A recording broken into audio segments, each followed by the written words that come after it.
من علوم کا علم اللوح والقلم.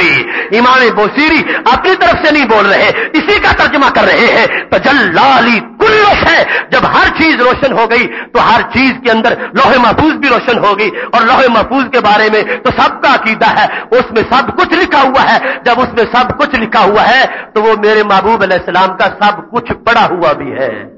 تجلی لی کل شیء، ہر چیز روشن ہوئی. اور کچھ لوگوں کا یہ خیال ہے کہ تجلی آئی پھر چمک ختم ہو گئی اور ایک مرتبہ آ گیا پھر ختم ہو گیا. اگرچہ اس کا تفصیلی بیان انشاءاللہ پھر ہوگا، لیکن جو بات وہ کریں پکڑے جائیں گے. اگر ایک مرتبہ ہر چیز کو غیب پورے کو جاننا یہ شرک نہیں تو پھر بار بار جاننا بھی شرک نہیں ہوگا. اگر شرک ہے تو پھر تھوڑا سا بھی شرک ہے، اگر شرک نہیں تو پھر سارا بھی شرک نہیں. اللہ کے دینے سے اگر ایک مرتبہ ہر چیز کو جان لیا، اگر یہ اہل اسلام ہے تو پھر اللہ کی قدرت سے اگر ہر وقت ساری چیزوں کو جان لے تو یہ بھی اہل اسلام ہوگا. لہذا فتجلی لی کل شیء، اس سے ضرور یہ بات ہر جہت کے لحاظ سے ثابت ہوگی کہ محبوب علیہ السلام کے سامنے ہر چیز متجلی ہو گئی اور اللہ تبارک و تعالی نے محبوب علیہ السلام کو ہر چیز کا علم عطا فرما دیا. یہاں یہ بات بھی قابل غور ہے. فتجلی لی کل شیء، لوح محفوظ سامنے ہو اور محبوب علیہ السلام پڑھ رہے ہوں. چلو ان کا قول ہم ایک لمحہ کے لیے سامنے رکھتے ہیں. ایک مرتبہ تجلی پڑی اور پھر اندھیرا چھا گیا اور ایک مرتبہ کل شیء آ گئی، اس میں لوح محفوظ بھی ہے. تو میں یہ عرض کرنا چاہتا ہوں یہ تو کوئی کند ذہن ہو سکتا ہے جو ایک مرتبہ مطالعہ کرے اور پھر بھول جائے، اور جنہیں اللہ نے کائنات کی سب سے کامل ذہانت عطا فرمائی ہے ایک نظر بھی نگاہ اگر لوح محفوظ پہ پھیر لی ہے تو کبھی بھی جو کچھ لکھا ہوا تھا بھول نہیں سکتے. اس میں سب کچھ پر نظر پڑ گئی ہے اور میرے محبوب علیہ الصلوۃ والسلام ہر چیز کو اللہ کی عطا سے بیان کرنے والے ہیں. فتجلی لی کل شیء، ہر چیز متجلی ہوئی، لوح محفوظ بھی. اور لوح محفوظ کا متجلی ہونا یہ میں نے ان کے قول کے مطابق بھی اس کی وضاحت کر دی. ورنہ یہاں محبوب علیہ السلام کی خدمت میں تو ہر وقت یہ دنیا موجود رہتی ہے اور حاضر رہتی ہے، اس کا علیحدہ انشاءاللہ ہم بیان کریں گے. لیکن یہاں یہ بات بڑی توجہ کے ساتھ سن لیجئے کہ یہ وہ محبوب علیہ السلام ہے جن کی ذہانت کا عالم یہ ہے.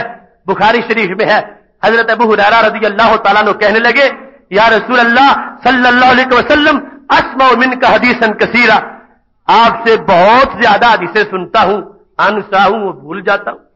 ایک یہ ہے کہ نارمل ذہانت ہو اور اس پر اضافہ ہو. نہیں، یہاں پر ذکر ہو رہا ہے تو میں تو نسیان کا مریض ہوں، میری نارمل ذہانت بھی نہیں، سنتا ہوں بھول جاتا ہوں. عام صحابہ جیسا بھی میں نہیں کر سکتا، سنتا ہوں بھول جاتا ہوں. باقاعدہ امام اسقلانی نے اس کی وضاحت کی ہے کہ یہ کہہ رہے تھے میں ساری یاد رکھوں یہ تو بڑی دور کی بات ہے، عام نارمل سی ذہانت ہو یہ تو بڑی دور کی بات ہے، میں تو کثیر نسیان والا ہوں، مریض ہوں نسیان کا. تو میرے محبوب علیہ السلام نے کہا ابسط ردا کا، اپنی چادر بچھا لو. پھر خالی ہاتھ چادر پہ ڈالا ہے، ضمہ الیک، اب اس کو سینے سے لگا لو.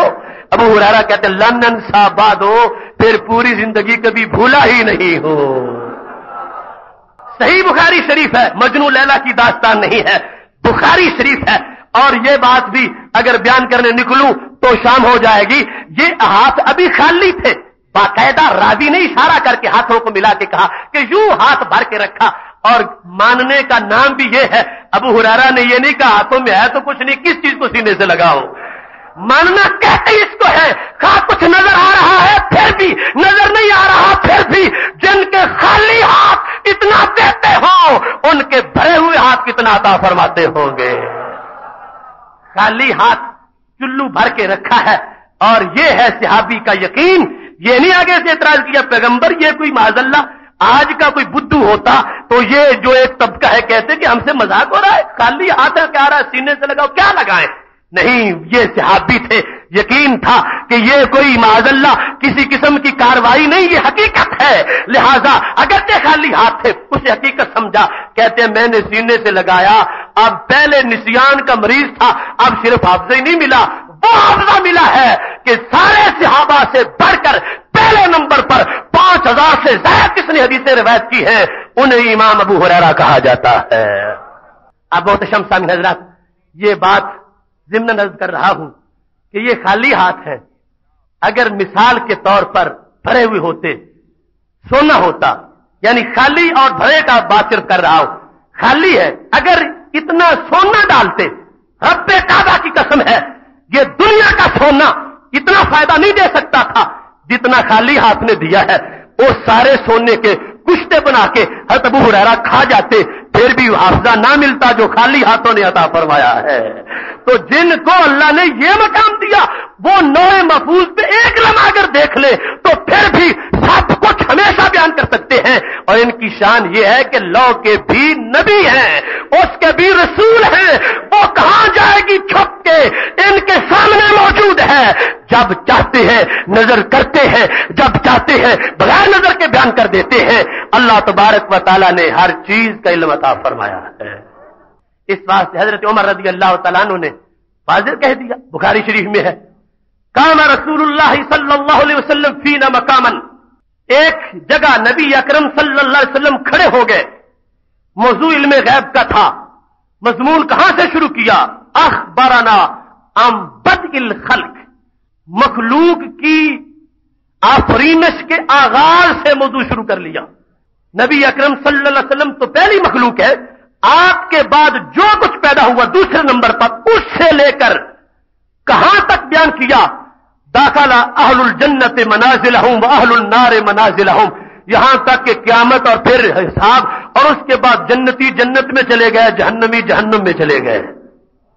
یہ سارا مضمون نبی اکرم صلی اللہ علیہ وسلم نے بیان کیا، اور حضرت عمر رضی اللہ تعالیٰ عنہ کا یہ عقیدہ نہیں ہے کہ یہ کوئی فضیلت نہیں ان چیزوں کو جاننا، بلکہ فضیلت سمجھ کے بیان کر رہے ہیں کہ اگرچہ یہ پہلے سے لے کر آخرت کی خبریں، یہ نماز روزے کی خبر نہیں ہے، یہ نکاح طلاق کی خبر نہیں ہے، یہ اس سے علاوہ حالات ہیں، واقعات ہیں، بقائے ہیں، اجسام کی خبریں ہیں، چیزوں کی خبریں ہیں، ذرے ذرے کا بیان ہے، بندے بندے کا ذکر ہے، ان کا کفر، ان کا ایمان، ان کی دنیا، ان کی برزخ، ان کی جنت، ان کے دوزخ، ہر چیز کا بیان ہے۔ حضرت عمر رضی اللہ تعالیٰ عنہ کہتے ہیں ہمارے محبوب علیہ السلام کا اتنا علم تھا، سب کچھ بیان کر دیا۔ حافظ ذالک من حافظہ ونسی من نسیہ، فرمایا جس نے جتنا یاد رکھا یاد رکھا، جو بھول گیا بھول گیا۔ ہمارے محبوب علیہ السلام نے سب کچھ بیان فرمایا تھا۔ یہ حضرت عمر رضی اللہ تعالی عنہ کا قول، ان کا عقیدہ بخاری شریف میں ہے، اور اس سے یہ ساری جہاد واضح ہو رہی ہے کہ ان چیزوں کا علم فضیلت بھی ہے اور نبی اکرم صلی اللہ علیہ وسلم کو حاصل بھی ہے۔ اور یہ بھی کوئی نہ سمجھے کہ ایک محفل میں سارا بیان کس طرح ہو سکتا ہے، وقت اور وقت کی وسعت اور اس کو روکنا اور اس کو پھیلانا اور تھوڑے میں سب کچھ عطا کرنا، یہ سارے انہی کے کمالات ہیں۔ لہذا مخلوق کے آغاز سے لے کر قیامت کے آنے تک اور اس کے بعد کے فیصلوں تک سب کچھ بیان کیا ہے۔ حافظ ذالک من حافظہ، حضرت عمر رضی اللہ تعالیٰ عنہ کہتے ہیں جس نے یاد رکھا اس نے یاد رکھا، جو بھولا وہ بھولا۔ محبوب علیہ السلام نے کوئی کمی نہیں کی اور ہر چیز کی خبر ہمیں عطا فرمائی ہے۔ یہ ہو بہو اہل سنت کے عقیدے کی ہر جہت صحابہ سے ثابت ہو رہی ہے۔ اگر یہ شرکی عقیدہ ہوتا، حضرت عمر رضی اللہ تعالیٰ عنہ سے بڑا شرک پر کلہاڑی جلانے والا کون ہے؟ فوراً دوسروں کو بھی روکتے، خود بیان کر رہے ہیں تو پتا چلا اللہ تعالیٰ کی عطا سے یہ ماننا شرک نہیں، حالانکہ یہاں عطا کا بجائے ذکر بھی نہیں، پھر بھی وہ بیان کر رہے ہیں، اور اسی عقیدے کی بنیاد پر جو دیگر مقامات پر موجود ہے۔ اور اس میں ہم جو کہتے ہیں کہ ان کو ما کانا کا علم بھی تھا اور ما یکون کا علم بھی تھا، وہ دونوں باتیں موجود ہیں۔ اخبرنا عن بدء الخلق، مخلوق جب سے پیدا ہونا شروع ہوئی اس وقت سے لے کر آج تک، جب حضرت عمر رضی اللہ تعالیٰ عنہ بیان کر رہے تھے اور محبوب علیہ السلام نے بیان کیا، یہ سارے کا سارا ماکانہ تھا۔ اور حتی داخل اہل الجنت منازلہم واہل النار منازلہم، یہ سارا ما یکون تھا جو مستقبل میں ہونے والا ہے۔ تو حضرت عمر رضی اللہ تعالیٰ عنہ نے واضح طور پر کہہ دیا کہ نبی اکرم صلی اللہ علیہ وسلم نے ہمیں ما کان کا علم بھی عطا فرمایا اور ما یکون کا علم بھی عطا فرمایا۔ آگے جس کی جتنی کیپیسٹی تھی، صلاحیت تھی، جو جو یاد رکھ سکا وہ آگے روایت کرتا رہا، بیان کرتا رہا، اور سارے کا سارا محبوب علیہ السلام کو ہی آتا ہے، اور محبوب علیہ السلام اللہ کی عطا سے اس کا بیان فرماتے رہے۔